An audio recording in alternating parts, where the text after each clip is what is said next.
मेरा नाम खुशबू है और मेरी उम्र 29 साल है और मैं दिल्ली के रहने वाली हूँ। दिल्ली की जगजियो झोपड़िया में रहने वाली मुमताज बेगम बिना किसी मर्द के अब तक 20 बच्चे पैदा कर चुकी है।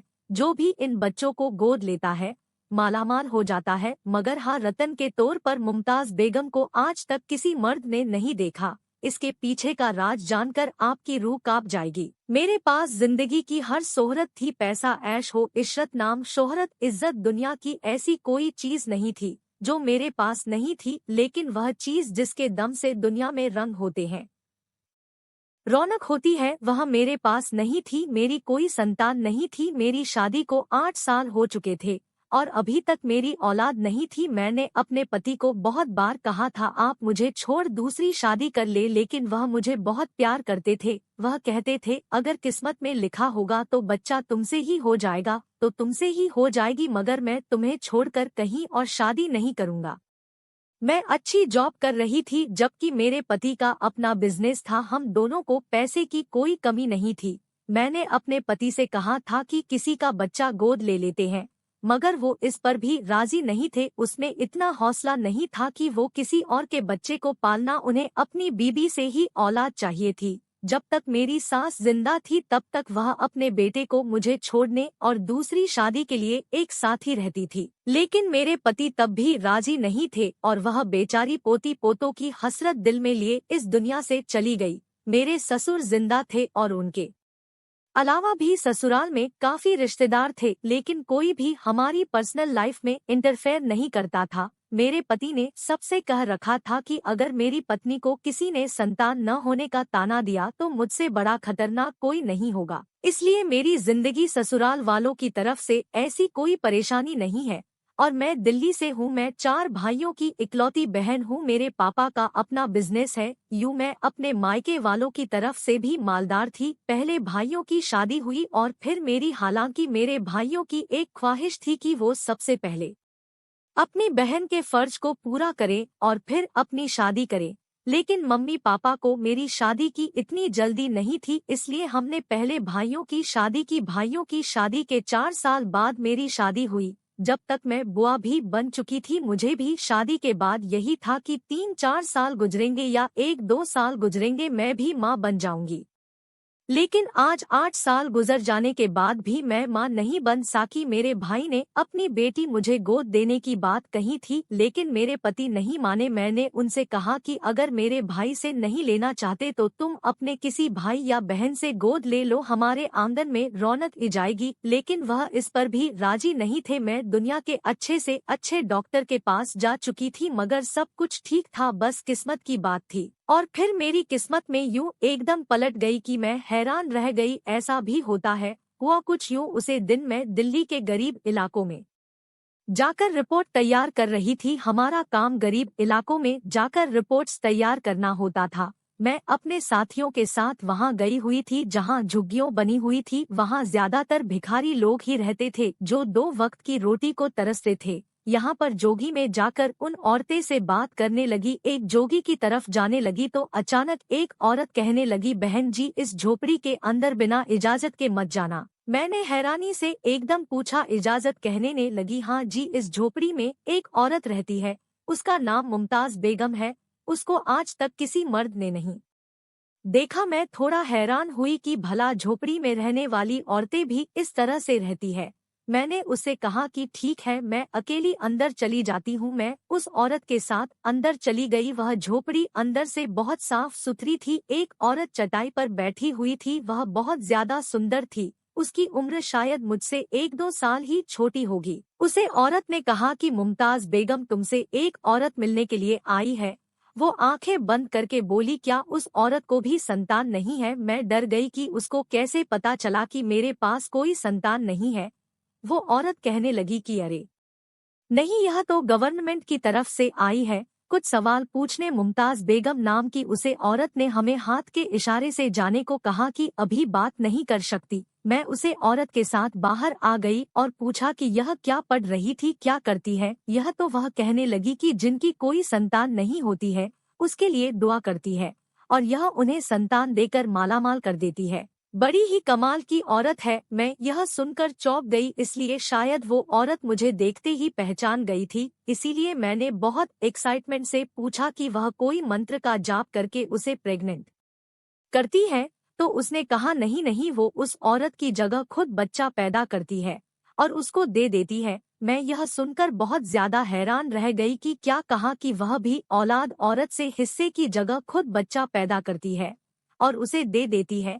इसका क्या मतलब हुआ? कहने लगी, ये औरत बिना मर्द के बच्चे पैदा करती है। मैं तो यह सुनकर हंसने लगी जैसे उसने मुझे कोई जोक सुना दिया हो। बिना मर्द के बच्चे भला कैसे पैदा हो सकते हैं? मैंने उसे कहा कि बहन, यह सब बातें फ्रॉड है कि बिना बाप के बच्चे को पैदा कर दिया। ऐसा होना मुमकिन ही नहीं बल्कि नामुमकिन है।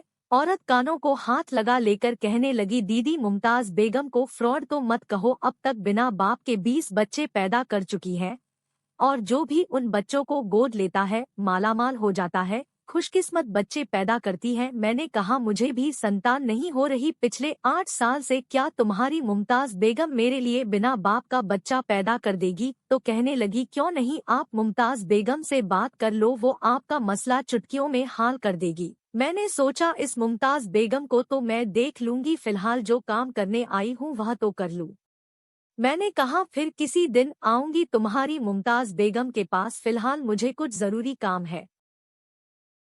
मेरी किस्मत में शायद फिर से मुमताज बेगम के दरवाजे की हाजिरी लिखी थी, क्योंकि इस शाम मेरी पुरानी कामवाली रास्ते में मिली। मैं तो उसके रंग रंग देखकर शौक हो गई। वह अब कहीं से भी काम करने वाली नहीं लगती थी। महंगा सूट, महंगी ज्वेलरी। अगर मैंने हैरान होकर उससे पूछा, रौनक यह तू ही है ना, इतना बदलाव कहाँ से आया? कहने लगी, दीदी अगर मैं तुम्हें बताऊंगी तो तुम यकीन नहीं करोगी, खाओगी कैसी, अनपढ़ों वाली बात कर रही हो। मैंने कहा कि अच्छा नहीं कहती, अब मुझे सही बात बताओ। वो मुझे अपने घर ले आई। उसका घर देखकर मैं बेहोश होते होते बच्ची। वह तो इतनी गरीब होती थी कि 2 वक्त की रोटी बहुत मुश्किल से मिलती थी। अनाज के नाम पर उसके घर में कुछ भी नहीं होता था और अब उसके घर का पूरा होलिया बदल चुका था। अनाज के नाम पर उसका पूरा घर भरा हुआ था, घर की मरम्मत भी हो चुकी थी। इतनी जल्दी उसके हालात कैसे बदल गए, जबकि वह घरों में काम किया करती थी और उसका पति आवारा गर्दी करता था? तो हैरानी वाली बात तो थी। मैंने कहा, रौनक कहाँ से तुम्हें खजाना हाथ लग गया?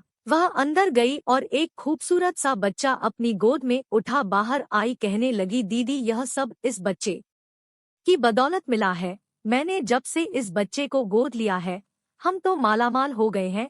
बहुत ही खुशकिस्मत वाला बच्चा है। मैंने उससे पूछा, कहाँ से गोद लिया? तो वो कहने लगी, वो जो जोगिया है ना, उनमें से एक जोगी में एक औरत रहती है, उसने बिना बाप का यह बच्चा पैदा किया, हमने उसको गोद ले लिया। मैंने चौंक कर पूछा कि कहीं तुम मुमताज बेगम की बात तो नहीं कर रही? वो भी चौंक गई और कहने लगी, आप उन्हें कैसे जानती हो? फिर बस उसकी तारीफ में जमीन और आसमान मिलते हुए कहने लगी, दीदी वो जोगी में रहती है, खुद इतनी गरीब है, दूसरे गरीबों का दुख उससे देखा नहीं जाता। वो बिना बाप के बच्चे को जन्म देती है, क्योंकि आज तक किसी मर्द की नजर उस पर नहीं पड़ी। जो गरीब लोग उसके पैदा करे हुए बच्चे को गोद ले लेते हैं वह मालामाल हो जाते हैं, जैसे मैं हो गई हूँ जिस दिन उससे यह बच्चा गोद लेकर घर आई हूँ। इस रात को किसी ने नोटों से भरा बैग हमारे घर में फेंक दिया। एक कागज भी था जी, पत्र लिखा था कि यह बच्चा खुशकिस्मत है, इसका हमेशा ख्याल रखना। बस दीदी उसी दिन से हमारे हालात बदल गए। अब मैं बहुत ज्यादा खुश हूँ। मेरा दिमाग उसकी सारी बातें मानने को तैयार था, सिवाय इस बात के कि औरत बिना किसी मर्द के बच्चा पैदा करती है। ऐसा होना नामुमकिन था। जरूर कोई और बात थी। मेरा उस मुमताज बेगम के पास जाने का कोई इरादा नहीं था, लेकिन रौनक के मुंह से इस कहानी को सुनकर मैंने फैसला किया कि इस राज को मुझे ही खोलना होगा कि वो बच्चे कैसे पैदा कर लेती है। अगर किसी मर्द ने आज तक उसे देखा ही नहीं तो फिर यह कैसे मुमकिन है? मैं अगले दिन मुमताज बेगम के झोपड़ी में चली गई। मुझे तो वह कहीं से भी जग्गी वाली नहीं लगती थी, अच्छी खासी सुंदर औरत थी। मैंने कहा, मेरी संतान नहीं है। उसने कहा, जानती हूँ, तेरी शादी को 8 साल हो गए हैं और तू संतान न होने का गम झेल रही है। मैं उसकी बात सुनकर हैरान रह गई कि उसे कैसे मालूम हुआ। यह तो बस हमारे करीब लोगों को ही पता था। उसने हंसते हुए कहा कि मैं तो यह भी जानती हूँ जो तुम्हें भी नहीं मालूम। कहने लगी, अपने पति पर नजर रख, सब पता चल जाएगा। मैंने कहा तुम बिना बाप के बच्चे कैसे पैदा करती हो, मुझे भी एक बच्चा चाहिए। तो कहने लगी मैं अमीरों के लिए बच्चे पैदा नहीं करती, मैं जो बच्चे पैदा करती हूँ वो खुशकिस्मत होते हैं। अमीर लोग तो पहले से ही खुशकिस्मत होते हैं, उनके पास भला पैसे की क्या कमी। मैं वहाँ से उठकर बाहर आ गई। मुझे पता नहीं क्यों उस औरत की बातें हजम नहीं हो रही थी, मुझे कह रही थी, मुझे बहुत ज्यादा अजीब लग रहा था। उसने शायद मेरे लिए इसलिए हमको बच्चा नहीं दिया क्योंकि मैं पढ़ी लिखी थी और उसका राज मालूम कर लेती कि उसके बच्चों का बाप कौन है। मैं मायूस होकर उसे झोपड़ी से निकली तो मैंने देखा कि मेरी एक स्कूल की फ्रेंड सामने से चली आ रही थी। मैंने पूछा तुम यहाँ? तो वह कहने लगी हाँ, यहाँ एक जोगी वाली रहती है, सुना है वह बहुत अच्छी है, औलाद पैदा करती है। अगर उसके बच्चों को कोई गोद लेता है तो वह मालामाल हो जाता है। तुम्हें तो पता है मेरे घर के हालात की किस कदर तंगी चल रही है, किस कदर परेशान हूँ, इसलिए मैं यहाँ बच्चा लेने आई हूँ। वो दोस्त इस झोपड़ी के अंदर चली गई। मैंने फैसला कर लिया कि जोगी वाली पर नजर रखनी पड़ेगी कि वह क्या करती है, कि वह कहाँ जाती है, किससे मिलने जाती है, क्या चक्कर चलाने की कोशिश कर रही है। मैंने मुमताज बेगम की झुग्गी के सामने जो एक लड़का राहत था उसे कुछ पैसे देकर कहा था कि तुम्हें मुमताज बेगम की हर एक हरकत की खबर मुझे देनी है। पैसे के लालच में वह लड़का मान गया था। उसके पास बटन वाला फोन था जिससे वह सिर्फ मुझे कॉल कर सकता था, कोई तस्वीर या वीडियो नहीं बना सकता था। तो कुछ दिनों के बाद उस लड़के का फोन आया और कहने लगा बड़ी मैडम, सामने वाली जोगी में करने वाली मुमताज बेगम अभी घर से चादर पहनकर निकली है कहीं जाने के लिए। मैंने फौरन कहा कि उसके पीछे जाओ और देखो कि वो कहाँ जाती है। कुछ देर बाद उसने मुझे जो पता दिया वो एड्रेस जानकर मेरे कदमों तारे से जमीन निकाल गई। वो तो एक जाने माने ब्यूरोक्रेट का घर था जहां आम आदमी को जाने की इजाजत भी नहीं होती। मैं उस वक्त अपनी ड्यूटी पर थी, वरना मैं खुद उसके पीछे जाती। सवाल यह था कि उसे अंदर जाने की इजाजत कैसे मिल गई। वहां तो बहुत ऊंचे लोग हैं, एक तरफ वो जग्गी में रहती थी और दूसरी तरफ उसके इतने अमीर लोगों से ताल्लुक थे। यह कैसे मुमकिन हो सकता था? मुझे दाल में कुछ काला लग रहा था। अगले दिन मुझे दफ्तर से छुट्टी थी और मैं घर में आराम से बैठी थी कि इस लड़के ने फोन करके कहा कि मैडम वह मुमताज बेगम तो कल रात से इस घर में है, अभी तक वापस नहीं आई। मैं गेट के पास चौकीदार से पूछा तो पता चला कि वह पहले भी वहां जाती रहती है, वह बगले में मैडम से मिलने जाती है। शायद यह दम वाली कहानी नहीं थी, कुछ और ही चक्कर था, वह जरूर किसी और मकसद से वहां गई होगी।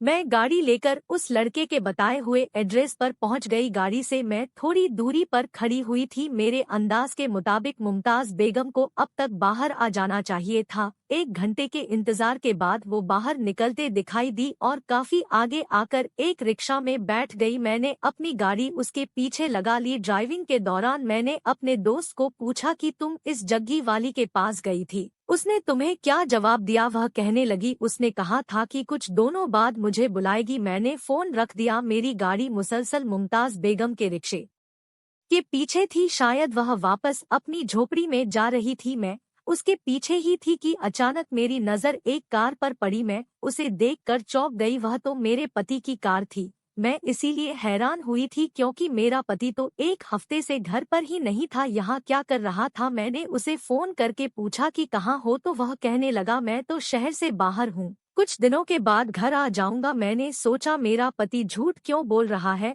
अचानक मेरे दिमाग में उसे जोगी वाली औरत की बातें याद आने लगी। उसने कहा था कि अपने पति पर नजर रखो। मैंने ना चाहते हुए भी अपनी कार उसके पीछे लगा दी। मैं देखना चाहती थी कि वह कहाँ जाता है। उसने मुझसे झूठ क्यों बोला है? हमारी 8 साल की शादीशुदा जिंदगी में कभी मुझे मेरे पति पर शक नहीं हुआ था। जिंदगी में पहले बार मैंने उसे पर शक किया था और सिर्फ उसे जग्गी वाली मुमताज बेगम की वजह से। मेरे पति की गाड़ी एक अनजान रास्ते की तरफ मुड़ गई। हैरान हो रही थी कि यहाँ क्या करने आया है। एक घर के गेट के अंदर उसकी गाड़ी चली गई। मैं वहां का एड्रेस याद करके वापस अपने घर आ गई। मुझे बहुत दुख हो रहा था कि अपने पति ने ना जाने किस नियत से मुझसे झूठ बोला और शायद मैं उसे पर शक ना करती अगर मेरे दिमाग में मुमताज बेगम की बातें नहीं आती। तो वो भी अजीब औरत थी, कभी मेरा दिल करता कि उस पर यकीन कर लूं, क्योंकि उसने बिना बताए सारी बातें बता दी थी। लेकिन जब मैं बिना बाप के बच्चे पैदा करने वाली बात पर मुझे शक होता कि बिना बाप के बच्चे कैसे पैदा हो सकते हैं।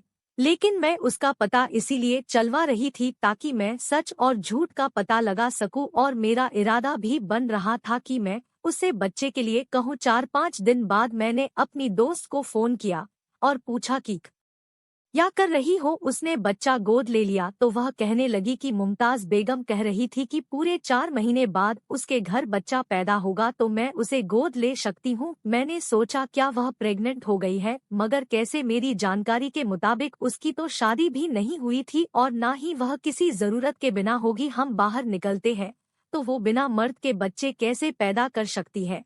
यही सवाल शुरू के दिन में मेरे दिमाग में था और अभी भी मुझे शक में डाल रहा था। मैंने जिस लड़के को उसकी जासूसी करने को कहा था उसका 4-5 दिन से फोन नहीं आया था। मैंने उसको फोन करके पूछा, तुमने मुझे कुछ बताया क्यों नहीं? इतने दिनों से तुम कहाँ थे? वो कहने लगा, दीदी क्या बताऊं, वो तो इतने दिनों से घर से बाहर ही नहीं निकली।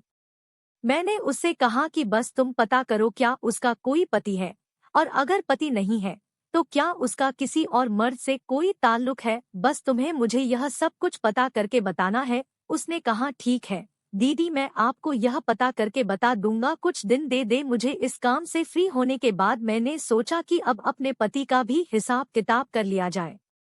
मैंने गाड़ी निकाली और इस इलाके में आ गई जहां उस दिन मैंने अपने पति को जाते हुए देखा था। ऐसा नहीं था कि मेरे पति का फोन नहीं आता था, है उसका डेली फोन आता था और डेली हमारी बात भी होती थी। उसके व्यवहार से लग नहीं रहा था कि वह मुझे धोखा दे रहा है, लेकिन जो शक मेरे दिल में पैदा हो गया था उसका इलाज बहुत ज्यादा जरूरी था। मैंने गाड़ी उस गेट पर जाकर रोकी और दरवाजा नॉक किया। एक चौकीदार ने दरवाजा खोला। मैंने उससे पूछा कि यह किसका घर है, तो वो मेरे पति का नाम लेकर कहने लगा कि ये आयन साहब का घर है।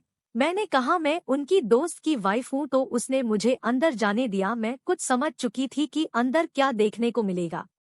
जब मैं घर के अंदर गई तो मैंने वो देखा जिसने मेरी पूरी दुनिया हिलाकर रख दी। सामने मेरा पति एक लड़की और एक बच्चे के साथ बैठा हुआ खाना खा रहा था। वह उसकी पत्नी और बच्चा ही होगा। मैंने बहुत दुख से उसको आवाज दी। वह मुझे देखकर बहुत हैरान हो गया। उसे उम्मीद नहीं थी कि मैं इस तरह अचानक उसके सामने आ जाऊंगी और सब कुछ जान लूंगी। मैंने फिर भी एक उम्मीद से उससे पूछा कि यह कौन है।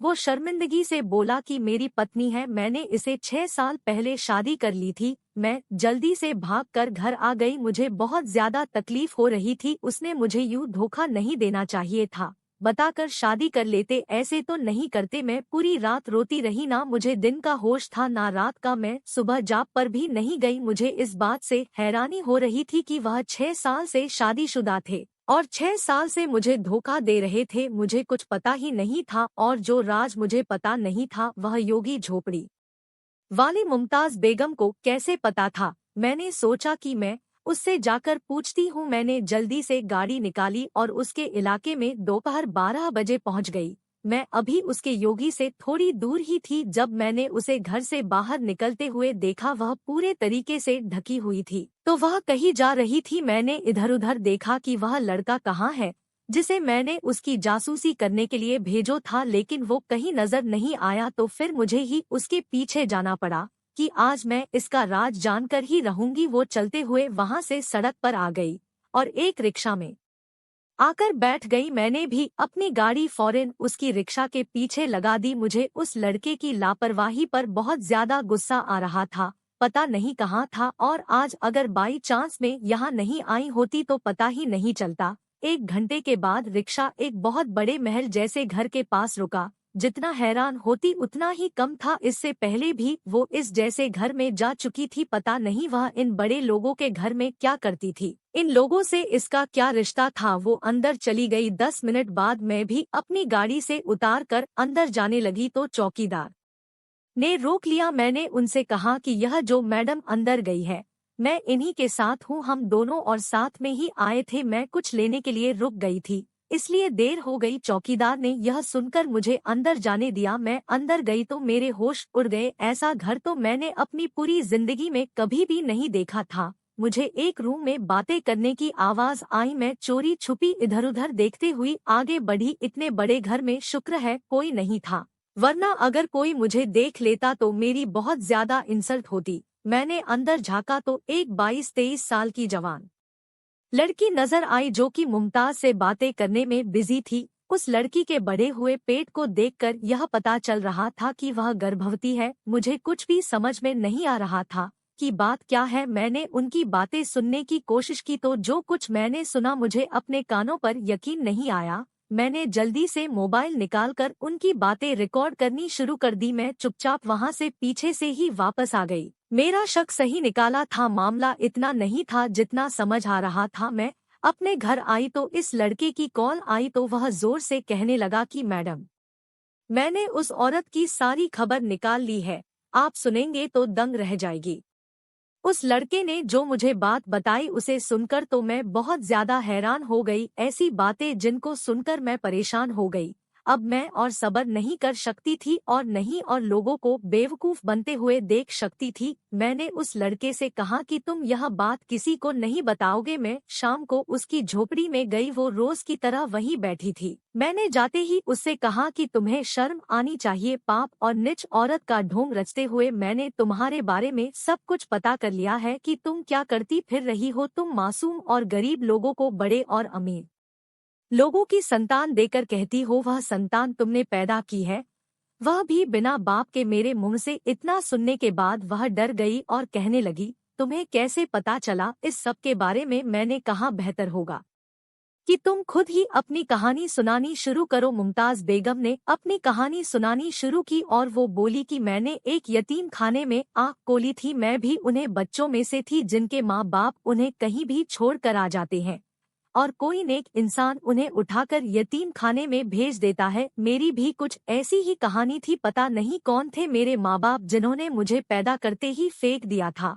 मैं बहुत प्यारी थी इसलिए सब मुझे परी परी कहते थे और फिर मेरा नाम परी ही पड़ गया और फिर मेरे जन्म और फिर मार पात्र पर भी मेरा नाम परी ही लिखा गया। यतीम खाने में अक्सर वह लोग आते थे जिनकी कोई संतान नहीं होती थी और कोई बच्चा पसंद करके अपने घर ले जाते थे। मैं बहुत प्यारी थी इसलिए अक्सर जिनके संतान नहीं होती थी वह लोग मुझे लेने के लिए आते थे, लेकिन यतीम खाने के इंचार्ज मुझे किसी को भी नहीं देती थी। उसने मुझे अपनी बेटी बना लिया था। वह वहीं रहती थी और मैं भी उसके साथ ही रहती थी, उसके ही रूम में सोई थी। मैं वहाँ खुश थी लेकिन मैं नहीं जानती थी कि किस्मत क्या खेल खेलने वाली है। मैं 17 साल की थी और मैं इंचार्ज के साथ अपने घर में रहती थी। एक दिन यतीम खाने के दरवाजे पर कोई बच्चा छोड़कर चला गया।